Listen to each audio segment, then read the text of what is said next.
നമുക്ക് തോട്ടത്തിൽ പോയി സംസാരിക്കാം.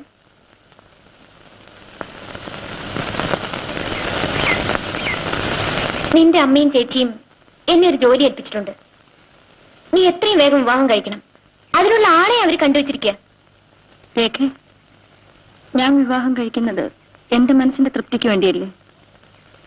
മനസ്സിനിണങ്ങാത്ത ഒരാളുമായി എനിക്ക് ജീവിക്കാൻ കഴിയുമോ? അത് ശരി. നിനക്കാണെങ്കിൽ ആണുങ്ങളെന്ന് വെച്ച ചതുർത്ഥ്യ. പിന്നെങ്ങനെ നിന്റെ മനസ്സിനിണങ്ങുന്ന ആളെ കണ്ടുപിടിക്കുന്നത്? എന്റെ മനസ്സിൽ ഞാൻ സങ്കല്പിച്ചിരുന്നൊരു പുരുഷൻ എത്തിക്കഴിഞ്ഞു. അമ്പടി കള്ളി, എന്നിട്ടാണ് മിണ്ടാപ്പൂച്ചയെ പോലിരുന്നത്. ഞാൻ ഈ വിവരം നിന്റെ വീട്ടിൽ പറയട്ടെ. ആരടിയ സങ്കല്പ പുരുഷൻ? ബാലേട്ടൻ. വേണ്ട, നിന്റെ ചേട്ടനെ ജീവനോടെ കാണാൻ നിനക്ക് ആഗ്രഹമില്ലേ? ചേട്ടാ, ഞാൻ ആരാണെന്നുള്ളത് അവൾ മറന്നാലും ഞാൻ മറന്നുകൂടാ. ചേട്ടാ, സരിത ആലോചിക്കാതെ ഒരു തീരുമാനം എടുക്കാറില്ല. വേണ്ട രേഖ, ആവശ്യമില്ലാതെ അപകടങ്ങൾ ക്ഷണിച്ചു വരുത്തരുത്. മേലാൽ സരിത ഇവിടെ വരരുതെന്ന് പറഞ്ഞേക്കൂ. രേഖ, നീ എന്തിനാ ഇങ്ങോട്ട് വന്നത്? ഇനി വരരുത്. എന്റെ ചേട്ടനത് ഇഷ്ടമല്ല. രേഖ, നീ ഇവിടെ വരുന്നതിൽ എനിക്കും താല്പര്യമില്ല. ഇന്നോളം വേദന എന്തെന്നറിയാതെ വളർന്ന എന്റെ ചേട്ടന് നീ മൂലം അതുണ്ടാകരുത്. ചേട്ടന്റെ കണ്ണു നിറയാൻ ഞാൻ ഒരിക്കലും സമ്മതിക്കില്ല. എന്റെ കുഞ്ഞെ, നിന്നോടുള്ള സ്നേഹം കൊണ്ട് പറയുന്നതാണ്. കല്യാണം കഴിച്ചുള്ളൊരു സുഖജീവിതം അവനില്ലെങ്കിലും എന്റെ മോനെ എനിക്ക് എന്നും കണ്ടുകൊണ്ടിരിക്കണം. അമ്മേ, ഞാൻ ബാലേട്ടനെ വേദനിപ്പിക്കുമെന്ന് അമ്മയ്ക്ക് തോന്നുന്നുണ്ടോ? ബാലേട്ടന്റെ കണ്ണുകളിൽ മാത്രമേ ഇരുട്ടുള്ളൂ. മനസ്സ് വെളുത്തതാണ്. അല്പം വെളിച്ചം എനിക്കാണ് വേണ്ടത്. അത് ഞാൻ ബാലേട്ടനിൽ നിന്ന് പ്രതീക്ഷിക്കുന്നു. ഞങ്ങൾക്ക് പറയാനുള്ളത് പറഞ്ഞു. ഇനി അവന്റെ ശവം കൂടി കണ്ടേ അടങ്ങുമെന്നുണ്ടെങ്കിൽ എന്റെ ഇഷ്ടം പോലെ ചെയ്തു.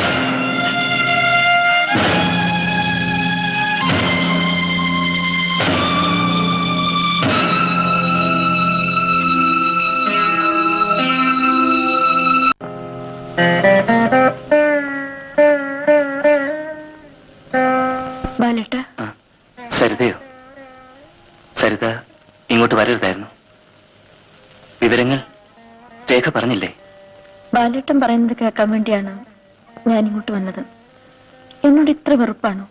സ്നേഹമുള്ളതുകൊണ്ടാണ് സരിത എന്നിൽ നിന്ന് അകറ്റുന്നത്. ബാലേട്ടൻ എന്നെ വിശ്വാസമില്ലേ? വിശ്വാസവും അവിശ്വാസവും എല്ലാം പരിധികൾക്കപ്പുറം ചിന്തിക്കുന്നവർക്കാണ്. ഞാൻ എന്റെ പരിധിയെപ്പറ്റി ബോധവാനാണ്. സരിത പോകൂ. ഈ കൂടിക്കാഴ്ച അവസാനത്തായിരിക്കട്ടെ.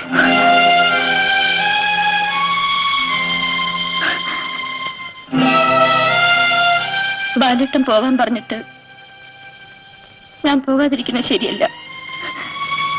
ഈ കൂടിക്കാഴ്ച അവസാനത്തേതായിരിക്കട്ടെ. പക്ഷെ നാളെ രാവിലെ ഉണരുമ്പോ ബാലേട്ടനെ സ്നേഹിച്ചൊരു പെണ്ണിന്റെ മരണ വാർത്ത ബാലേട്ടൻ കേൾക്കും.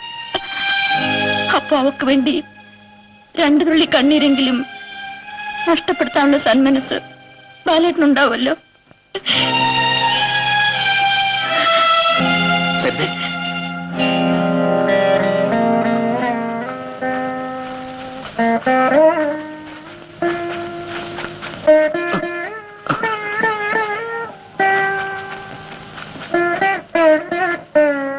സരിതേ,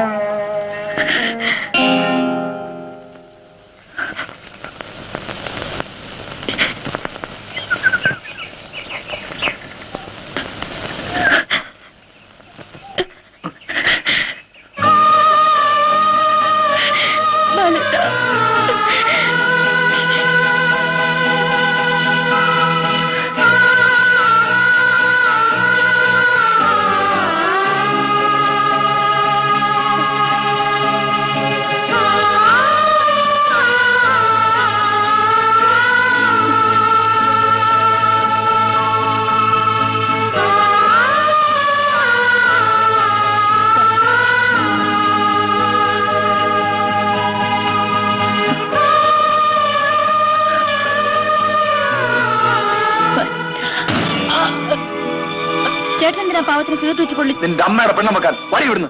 ഇനിയെങ്കിലും നന്നാകുമെന്ന് കരുതി എങ്ങോട്ട് വിളിച്ചോണ്ട് വന്ന് ഇവിടെ വന്നിട്ട് അവൾ അഴിഞ്ഞാട്ടം തുടങ്ങിയിരിക്കുന്നു. കണ്ടില്ലെങ്കിലും അവനെ പ്രേമിക്കാനറിയാം.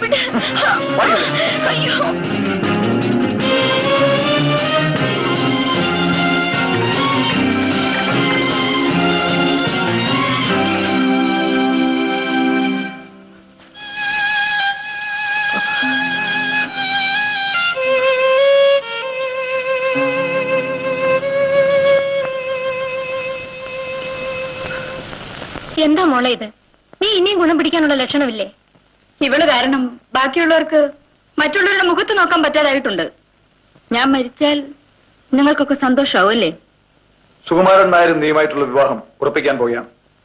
ഇനി മേലാൽ ഈ വീട് വിട്ട് പുറത്തു പോയാൽ അടിച്ചതിന് മുട്ടിയാൻ ഒടിക്കും.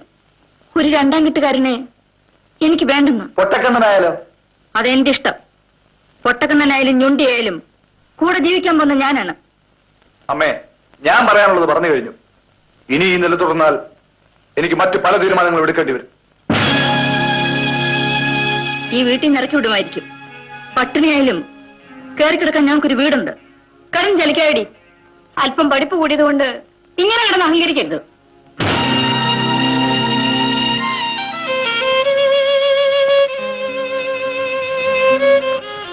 മോളെ, അമ്മയ്ക്ക് ഒരിത്തിരി സമാധാനം താടി. അമ്മേ, ഞാൻ അവസാനമായി പറയാണ്, എന്റെ കല്യാണത്തെ പറ്റി ആലോചിക്കുകയാണെങ്കിൽ അത് ബാലേട്ടനെ ആലോചിച്ചാ മതി.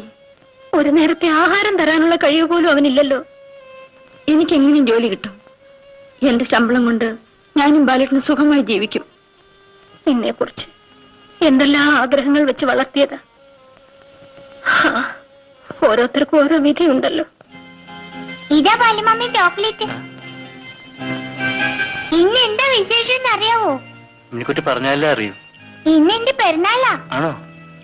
സദ്യയൊക്കെ ഗംഭീരായിരിക്കുമല്ലോ അല്ലേ? ക്ഷണിക്കാനും കൂടി മിനിക്കുട്ടി വന്നത്. അമ്മമ്മയും ചേച്ചിയും എല്ലാരും കൂടി മിനിക്കുട്ടിയുടെ വീട്ടിലേക്ക് വരണം. ബാലുമമ്മി, നമുക്ക് അമ്പലത്തിലേക്ക് പോകാം. മാമ വരുന്നില്ല, മോള് വെക്കോ? അത് പറ്റില്ല, മാമയും കൂടി വരണം. വരും മാമേ.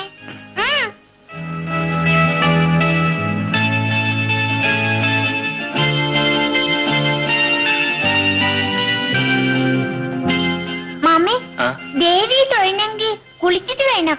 മാമ കുളിച്ചതാ, മോള് കുളിച്ചില്ലേ?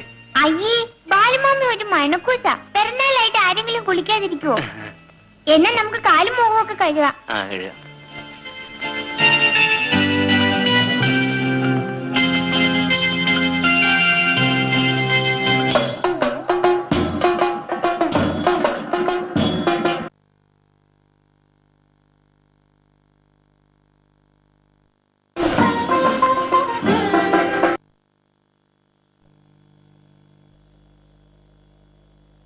എന്റെ ദേവി പ്രത്യക്ഷപ്പെടുകയും ചെയ്തു.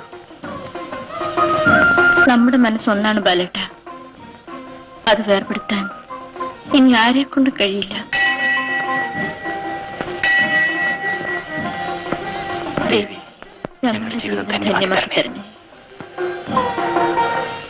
അയ്യോ അമ്മേ, സൂക്ഷിച്ചിറങ്ങണേ. അമ്മേ, അതൊക്കെ ആയിരിക്കും. പതുക്കെ കയറിക്കും. അയ്യോ അമ്മേ. അമ്മേ, മോള് വീട് നോക്കിക്കോ. ചേച്ചി ആശുപത്രി കൊണ്ടുപോവാ. അമ്മ ഞാനും കൂടെ വരാം. അമ്മേ, എല്ലാവരും കൂടെ പോയാലേ വല്ല ഉണ്ടാക്കി കഴിക്കണ്ടേ? അതോ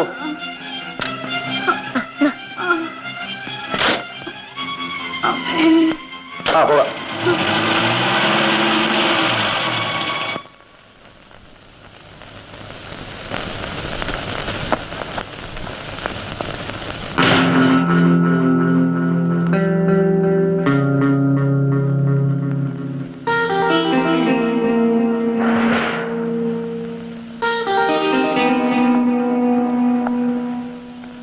ചേച്ചി പ്രസവിച്ചു. ആൺകുട്ടിയാ. ആശുപത്രിയിലേക്ക് കൊണ്ടുപോകാൻ ചോറും കറി എടുത്തു വെച്ചിട്ടുണ്ട്. ആ, ഞാൻ ആകെപ്പാടെ വേർത്ത് മാറിയിരിക്കുക. ഒന്ന് കുളിച്ചിട്ട് വരട്ടെ.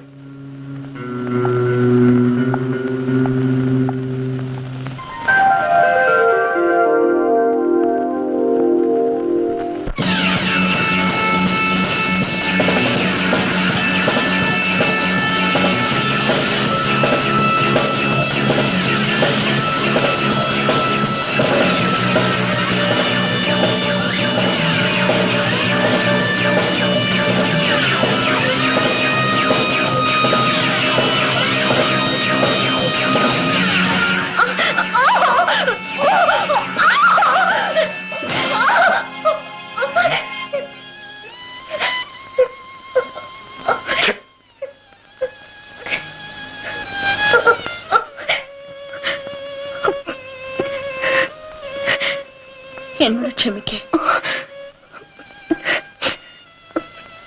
ഇയാളെ വിശ്വസിച്ച് ഇനിയും 2-3 ദിവസം ഇവിടെ എങ്ങനെ കഴിയാ? എനിക്ക് മുൻകൂട്ടി സംശയം ഉണ്ടായിരുന്നത് കൊണ്ടാ നിന്നെ കൂട്ടിന് വിളിച്ചത്. നീ കൂടെ ഇല്ലായിരുന്നെങ്കിൽ ഓ എന്റെ ഈശ്വര. നോക്കൂ സരിതേ, ഒന്നുകിൽ ചേച്ചിക്ക് കൂട്ടിന് ആശുപത്രിയിൽ പോയി നിൽക്ക്, അല്ലെങ്കിൽ അവര് വരുന്നവരെ ഞങ്ങളുടെ വീട്ടിലേക്ക് പോര്.